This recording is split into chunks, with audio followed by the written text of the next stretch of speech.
Dennis Kowalski thought he had found the deal of his life. It was a Tuesday morning in March when he saw the listing on an agricultural equipment auction site. A 2020 Massey Ferguson 7S2210, bright red, low hours. The odometer showed 3,200 hours, which was reasonable for a 3-year-old machine. The photos looked clean, no visible damage. The cab interior was pristine. The tires had good tread. The listing said it was coming out of Nebraska from a dealership liquidation sale.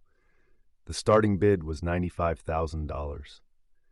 Dennis had been looking for a second tractor to expand his operation, and this looked perfect. He did the math in his head. A new 7S210 was going for $265,000. Even with 3,200 hours, this machine should have been worth at least $180,000 on the retail market. If he could get it for under $140,000, he would be stealing it. He registered for the auction and waited. The bidding started slow. A few lowball offers came in around $80,000. Dennis waited. He had set his maximum at $145,000. Anything above that and the deal stopped making sense. The price climbed steadily. It hit $100,000, then $115,000, then $125,000. Dennis placed his bid at $130,000. Someone countered at $132,000.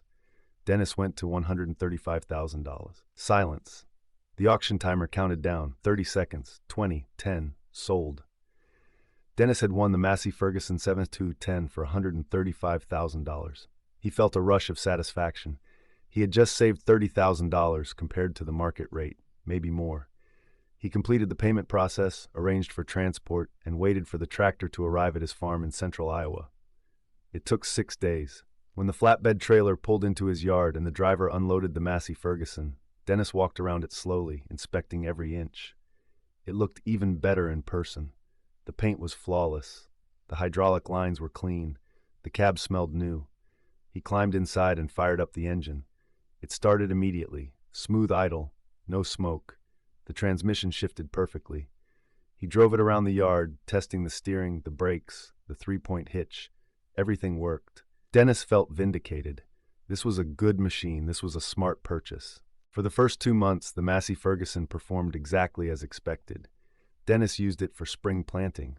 He pulled a 12-row planter through 320 acres without a single issue. The CVT transmission was smooth. The hydraulics were responsive. The fuel efficiency was better than his older John Deere. He told his neighbor Carl about the deal he had gotten. Carl raised his eyebrows and said he hoped it worked out. Dennis asked what he meant. Carl said nothing, just that out-of-state auction tractors sometimes had stories. Dennis dismissed it. The machine was running perfectly. There was no story. It was just a good deal that other people had been too cautious to take. Dennis felt smarter than the competition. That feeling lasted until early June. The hydraulics failed on a Wednesday morning. Dennis was pulling a field cultivator through a 160-acre section when the 3-point hitch dropped without warning. The cultivator hit the ground hard. Dennis stopped the tractor immediately. He tried to raise the hitch. Nothing. No response. He checked the hydraulic fluid level. Full. He checked for leaks. Nothing visible. He tried the remote cylinders. Dead. The entire hydraulic system had gone offline. Dennis sat in the cab for 10 minutes, troubleshooting, checking every switch and dial. Nothing worked. He called a tow service and had the Massey Ferguson transported back to his farm. Then he called the local co-op service center. It was called Heartland Ag Services, and it had been servicing his equipment for 20 years. He knew the service manager personally, a guy named Tom Reichert. Tom had worked on every piece of machinery Dennis owned. If anyone could diagnose the problem, it was Tom. Dennis drove the Massey Ferguson into the service bay the next morning. Tom walked out to meet him. He looked at the tractor. He asked for the serial number. Dennis gave it to him. Tom pulled out his phone and typed the number into some kind of database. He stared at the screen for a long time. Then he looked up at Dennis and said he couldn't service the machine. Dennis thought he was joking. He asked why. Tom said he just couldn't. Dennis asked if it was a parts availability issue. Tom said no. Dennis asked if it was a technician availability issue. Tom said no. Dennis asked what the problem was. Tom looked uncomfortable. He said he couldn't explain it, but the tractor was flagged in their system and company policy was not to accept it for service. Dennis felt his chest tighten. He asked what flagged meant. Tom said he wasn't authorized to discuss it. He said Dennis should try another shop. Then Tom walked back into the service office and closed the door. Dennis stood in the service bay for 5 minutes, staring at the Massey Ferguson, trying to understand what had just happened. He had known Tom for 2 decades. They had a good relationship. They had never had a problem. And now Tom was refusing to work on his tractor without explanation. It didn't make sense. Dennis pulled out his phone and called another service center 15 miles south, a place called Tri-County Equipment Repair. He explained the situation. The receptionist asked for the serial number. Dennis gave it to her. She put him on hold. 2 minutes later, she came back and said they couldn't take the job. Dennis asked why. She said the machine was listed as ineligible for service in their network database. Dennis asked what that meant. She said she didn't have more information, but the tractor was flagged and they couldn't accept it. She apologized and hung up. Dennis felt a spike of panic. He called a third shop. Same response. He called a fourth. Same response. Every single service center in a 50-mile radius recognized the serial number and refused to work on the tractor. Dennis drove home and sat at his kitchen table, staring at the Massey Ferguson through the window. It was parked in his yard, red and gleaming and completely useless. The hydraulics were dead. No one would fix it. He had paid $135,000 for a machine that every mechanic in the region had blacklisted, and no one would tell him why. He opened his laptop and started searching. He typed the serial number into Google. Nothing. He searched Massey Ferguson forums. Nothing. He searched agricultural equipment recall databases. Nothing. The tractor didn't officially exist as a problem unit, but every service network in Iowa knew to avoid it. That meant the information was being shared privately, off the record, through internal systems that regular buyers never saw. Dennis realized he had walked into something that had been deliberately hidden from him. The auction listing had been clean, no warnings, no disclosures. Just a tractor with low hours and a good price. And now he was stuck with it. He called the dealership in Nebraska where the auction had originated. A woman answered. Dennis explained the situation. He said he had bought the Massey Ferguson. It had failed, and no one would service it. He asked if they knew why. The woman said she would transfer him to the sales manager. The sales manager picked up. Dennis repeated the story. The sales manager said the tractor had been sold as is with no warranty. Dennis said he understood that, but he wanted to know the machine's history. The sales manager said they didn't disclose prior ownership details. Dennis asked if the tractor had been flagged for service issues. The sales manager paused. Then he said the dealership had accepted the machine on trade and sold it at auction in good faith. He said if Dennis had questions about the service history, he would need to contact the original owner. Dennis asked for the original owner's contact information. The sales manager said they couldn't release that due to privacy policies. Then he hung up.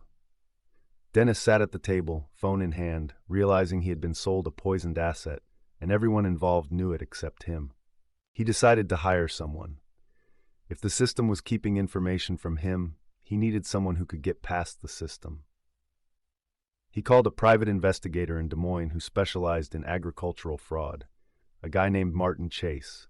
Martin charged $150 an hour, and he said he could trace the ownership history of any piece of equipment if given enough time. Dennis sent him the serial number, the VIN, and every document he had from the auction. Martin said he would call back in a week.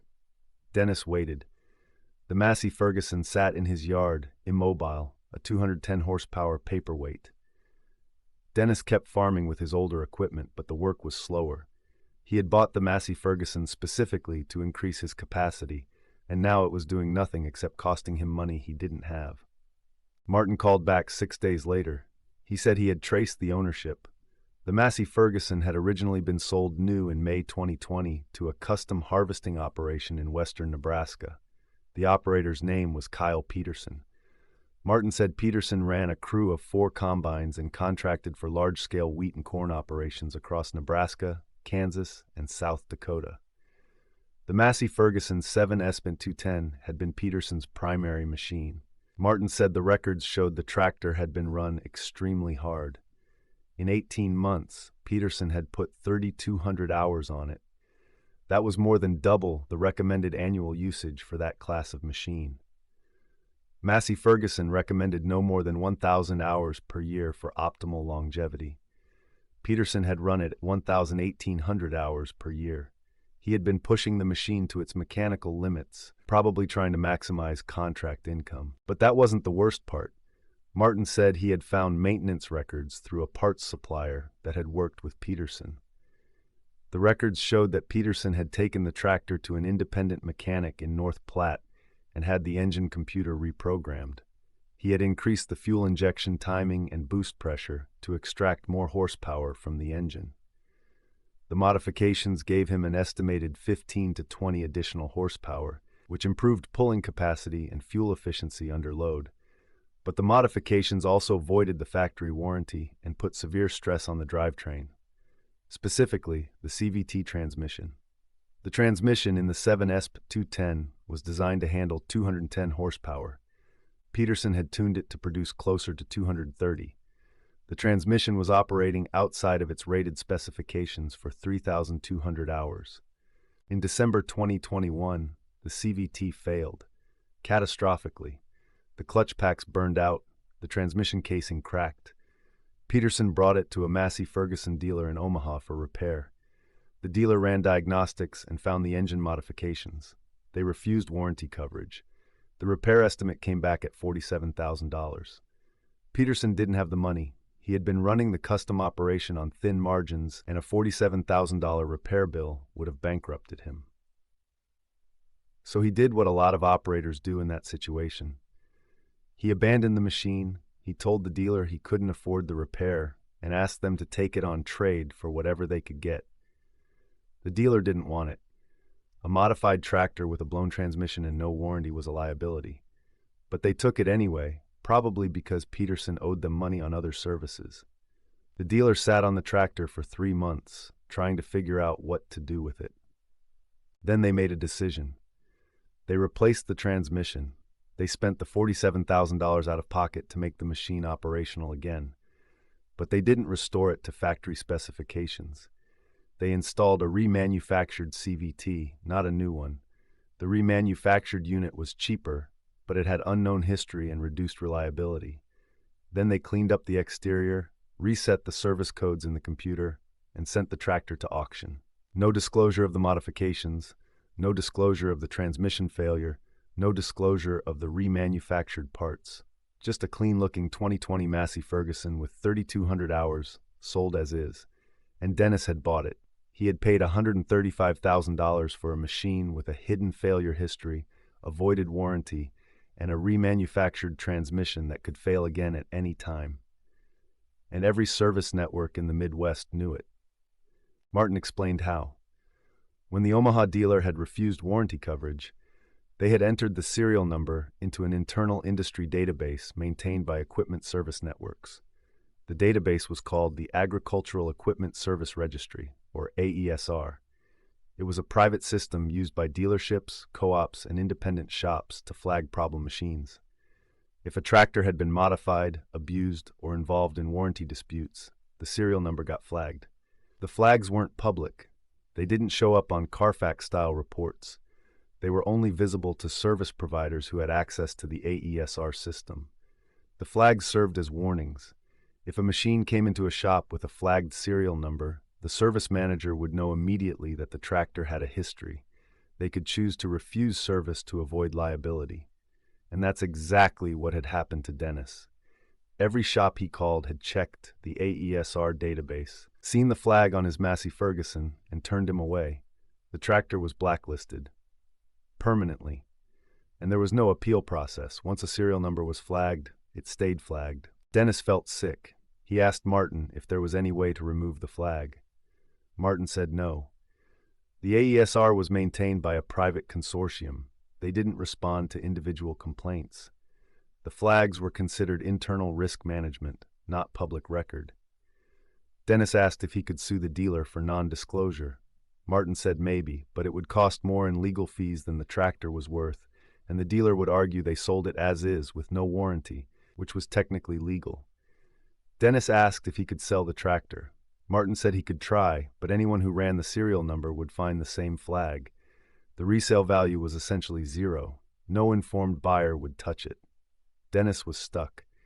He owned a $135,000 machine that no one would service and no one would buy. It was financial dead weight. He tried anyway. He listed the Massey Ferguson on 3 different sales platforms. He priced it at $110,000, taking a $25,000 loss just to get out. He got 2 inquiries in the first week. Both buyers asked for the serial number to run a pre-purchase inspection. Dennis gave it to them. Both buyers disappeared immediately after running the number. No follow-up, no explanation. They had seen the flag. One of them called back 3 days later, not to buy, but to warn Dennis. The buyer said he had checked with his mechanic, and the mechanic had told him the serial number was poison. The buyer said Dennis should scrap the tractor for parts and move on. Then he hung up. Dennis lowered the price to $95,000. No inquiries. He lowered it to $80,000. 1 inquiry. The guy offered $40,000, knowing Dennis was desperate. Dennis declined. He wasn't going to take a $95,000 loss. Not yet. He started calling independent mechanics, small operations that didn't use the AESR system, guys who worked out of their garages and didn't care about industry databases. He found one in a town 40 miles west, a mechanic named Ray who said he would look at it. Dennis trailered the Massey Ferguson to Ray's shop. Ray spent 2 hours running diagnostics. He came back and said the hydraulic failure was related to a faulty solenoid in the remanufactured transmission. The solenoid wasn't OEM. It was an aftermarket part that didn't meet the same tolerances. Ray said he could replace it, but he would need to source an OEM part, and it would cost $3,800 for the part, plus $1,200 for labor. Total cost, $5,000. And Ray said he couldn't guarantee the repair would last because the entire transmission was a remanufactured unit with unknown internal wear. Dennis asked how long the repair might last. Ray said 6 months, maybe a year, maybe less. It depended on how hard he ran it. Dennis paid the $5,000. Ray installed the new solenoid. The hydraulics worked again. Dennis drove the Massey Ferguson home, knowing he had just spent $5,000 on a temporary fix for a machine that was worth nothing. He used the tractor for the rest of the summer, carefully. He didn't push it. He kept the hours low. He monitored every sound, every vibration, every hesitation in the transmission. The hydraulics held. The CVT seemed stable. But Dennis couldn't enjoy it. Every time he climbed into the cab, he felt the weight of the mistake. He had bought a machine that the entire agricultural service industry had quietly rejected. He was farming with a blacklisted tractor, and if it failed again, he would be back to square one, looking for another mechanic willing to work on a machine no one else would touch. The Massey Ferguson had become a source of stress instead of capacity. It had cost him $135,000 plus $5,000 in repairs, plus countless hours of frustration. And it was worth maybe $40,000 if he could even find someone willing to take it. In October, Dennis got a call from Tom at the co-op. Tom said he had heard through the network that Dennis had gotten the tractor running again. Tom asked how. Dennis told him about Ray. Tom said that was good, but he wanted to give Dennis some advice. He said the reason shops blacklist machines isn't just liability. It's also professional reputation. If a shop works on a flagged tractor and something goes wrong, the manufacturer can refuse to support that shop on future warranty claims. It's a form of industry pressure. Shops that touch blacklisted machines risk losing their standing with the manufacturers. That's why the blacklist works. It's not just about the machine. It's about protecting the network. Tom said he respected Dennis, and he wanted him to know that the Massey Ferguson would never be accepted at Heartland Ag Services. Not because Tom didn't want to help, but because the company couldn't afford to risk its relationship with Massey Ferguson corporate. Dennis thanked him and hung up. He understood now. The system wasn't designed to help buyers like him. The system was designed to protect manufacturers and dealers from liability. and machines like his Massey Ferguson were sacrificed to keep the system running. By November, Dennis had stopped using the tractor. It sat in his shed, functional but untouchable. He went back to running his older equipment. He started telling other farmers about the AESR system. Most of them had never heard of it. Some of them didn't believe him. They said equipment databases didn't work that way. Dennis showed them the documents Martin had provided. He showed them the serial number. He told them to call a service center and ask about it. A few of them did. They came back stunned. They had no idea the industry was tracking machines like that. They had no idea that buying a used tractor could mean inheriting a blacklist status that would follow the machine forever. Dennis became known locally as the guy who bought the blacklisted Massey Ferguson. It wasn't a reputation he wanted, but it was the one he had. And other farmers started asking him to check serial numbers before they bought used equipment. He always did. He didn't want anyone else to make the same mistake. In December, Dennis received a letter from a law firm in Omaha. It was a class action notice. Apparently, the dealership that had sold him the Massey Ferguson had sold 6 other modified tractors through auction in the same time period. All of them had similar histories. All of them had been flagged in the AESR system. All of them had been sold without disclosure. The law firm was building a case for fraud and non-disclosure. They were offering Dennis a chance to join the lawsuit. The potential settlement was estimated at $15,000 to $25,000 per plaintiff, minus legal fees. Dennis read the letter twice. He thought about it for a week. Then he signed the documents and mailed them back. It wouldn't make him whole. It wouldn't remove the flag from his tractor. But it was something. It was acknowledgement that what had been done to him was wrong, even if the system would never change. By the end of the year, Dennis had accepted reality. He owned a Massey Ferguson 7S210 that no major service network would touch. He had a mechanic 40 miles away who would work on it for premium rates with no guarantees. He had lost at least $90,000 in value, probably more. And he had learned a lesson that most farmers never learn until it's too late. The used equipment market is not transparent. There are systems in place that buyers never see. There are flags and databases and networks that operate in the background, protecting institutions and leaving individual buyers exposed. The deal that looks too good is usually too good because someone else already knows what you don't. And by the time you find out, you own the problem and no one will help you fix it. The Massey Ferguson still sits in Dennis's shed. He still uses it occasionally when he has no other choice. But he doesn't trust it. He doesn't talk about it with pride. He doesn't show it off to neighbors. It's just a machine now. A reminder, a $140,000 lesson in how the agricultural equipment industry protects itself and how farmers like Dennis are left holding the liability when something goes wrong. The tractor runs, the hydraulics work, the CVT shifts, but the serial number is poisoned, and that poison doesn't wash off. It stays with the machine forever. And everyone in the industry knows it, except the guy who bought it at auction, thinking he had found the deal of his life.